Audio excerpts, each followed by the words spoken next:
More than 63,000 people died from drug overdoses in 2016. It was the most lethal year so far in the opioid epidemic sweeping our nation. In Maryland, more than 1,500 people lost their lives in just the first 9 months of 2017. I've been talking about this crisis since I first started running for governor. As I traveled around the state, I went to every single community and I said, what's the number one problem facing your area? And almost every place I went, people said heroin and opioids was the number one problem. From here in southern Maryland to western Maryland, the Eastern Shore, the suburbs, and inner cities, Governor Larry Hogan says the opioid epidemic continues to rage across the state. It was one of the first things I did was to create an emergency task force that came up with recommendations on what we could do about it. We implemented nearly all of them.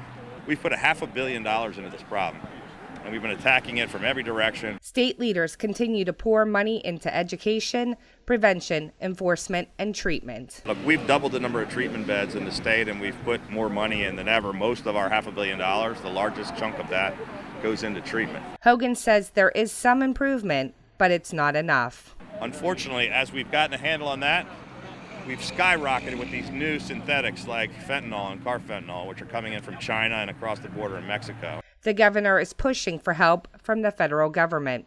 Last week, I was in Washington urging the federal government and the Senate to take action to try to help us with funding and to do something about stopping these terrible drugs from coming into the country.